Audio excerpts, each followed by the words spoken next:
Memorial Day. Whether you find yourself on vacation with friends and family today, or perhaps if the rhythm of life has you back at work and it's just an ordinary Monday, I want to say welcome back as we are in the early laps around the track with a podcast series entitled Seasons, learning from a Mother Nature who has seasons. We always know that summer, which is now upon us, leads to fall. Fall is going to lead to winter. Winter leads to spring, and spring brings us back into the summer. There are seasons in Mother Nature's rhythm of life. And just like nature has seasons, you and I experience seasons in life. And for the rest of the summer, we're going to look at different seasons. And if you know where you are, then you know how to find God with you. And yesterday we mentioned that every season, regardless of the season that you're in, has 6 distinct things in common. There are 6 things that are part of every season. And the one that we're going to unpack today is just a reminder that every season has a beginning and an end. And the beginning or the end may be facilitated by a major life moment, or perhaps God is active in doing something which brings that season to its beginning, or it brings that season to its end. A couple of things we want to know about seasons before we get into the timing and the beginning and the end, right? Seasons can vary in length and intensity. So some seasons might be as quick as summer vacation, or some seasons may be as long as being married, right? All right, so every season varies in length and intensity. Seasons number in the number of times that you're going to go through them. So you might go through a stretch in life where you feel really, really close to God, and you might go through a stretch in life where you feel far away from God or things are dry. Well, those seasons have something to teach and accomplish in us, and so we're going to go through those different stretches of life several times over the course of a year, much less the course of our life. And of course, seasons vary in importance. Not every season is as important as the other. So what life feels like when you're on summer vacation is going to be very different than what life feels like whenever you're grieving, right? Not every season has the same importance and weight.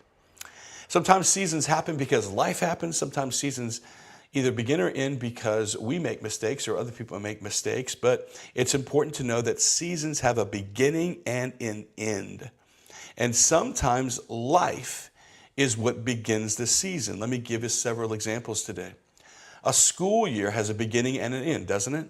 And that's going to have a very particular feel for families. So you might say the season within the year where the kids are in school, and that affects the rhythm of life, right? That's very different than what summer vacation feels like. And each of those times, whether it's a school year or vacation, is going to begin and end because life is going to initiate it or close it. We go through times in our life, stretches in our life. We go through seasons. Again, it might be the time when you were single versus the time when you met someone. There's the season of dating, which feels very different than the season of engagement or, of course, being married. There's the season of being married when you didn't have kids, and there's a season in your marriage when you do have kids. There's a season when you have kids when they're younger, and there's a season that it feels very different than when they're older, right? There's a season for a parent when your kids are dependent upon you for everything. And then there's that very important transition that every parent goes through when your children who used to be dependent upon you for everything become teenagers and they no longer want you around the way that they wanted you around when you were younger. And that can elicit lots of different things. There's the season of empty nest and learning how to live in a whole new way. Sometimes it can be employment related, right? So we have a stretch when we were working here and then we get a new job. Life changes so that there can be a season of working in one place versus the next. There can be a season of having a job or losing a job or looking for a job. There can be the season of midlife, which feels very different. There can be the season of your own health and sickness that's there, or perhaps the health and sickness of someone else.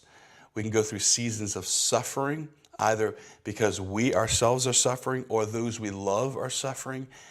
And of course, and I say this with great reverence, if this touches where you are in life, there can be this season of dealing with grief because of death. We can go through various seasons in life, and sometimes we're going through 2 or 3 of them all at the same time, right? But again, I want to remind us that every season has a beginning and an end, and sometimes God, not life, can be the reason why a season begins or ends, right? There could be that time in our life where we didn't know the Lord, and then he enters in, we experience and encounter him, and we have a conversion. There can be a stretch in a marriage where a married couple we're living without God versus living with God. Those are different seasons in a marriage. There can be the season when we feel God really, really close to us.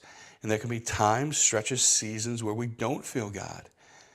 There can be seasons where God wants to stretch us or teach us or strengthen our faith by allowing us to experience dryness. But all seasons have a beginning and an end.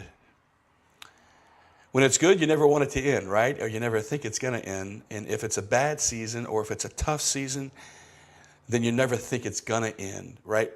That's a really important thing for us to remember. We'll get into this throughout the summer, but when you're going through a tough season in life, it tends to claim our trajectory. In other words, we feel like we're never going to get out of it. It's never going to get better. We're always going to struggle the way we are, right? Those are the thoughts that go through our head.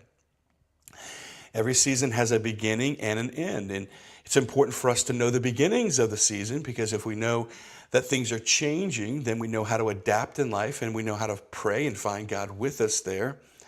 And it's important for us to know that seasons have an end, because if you're struggling in a particular season, you want to rely on your memory, reminding you that you've been in a tough patch before, you've persevered, God's going to get you through it, right?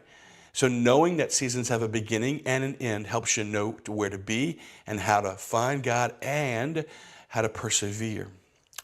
Come on back tomorrow where we're going to talk about how every season has a particular personality and feel, and that particular personality and feel of the season, we can react to it or embrace it based off of our expectations in life. Your homework for today is to begin to look at the season that you find yourself in now and ask yourself, when did that season begin? Whether you're in a season of transition or joy, consolation, struggle, whatever it is, when did that time, that season begin, and what began it? Was it God or was it life? Again, if you want these podcasts delivered to you via text message or email, and for some reason someone forwarded you this, you want to get them directly to yourself, go to my blog, marktoops.com. We can have those delivered to you by text or email every day. Until our conversation unfolds tomorrow as we look at the particular personality of a season, ask yourself what season you're in now and know that God is with you no matter what season in life you're in. God bless you.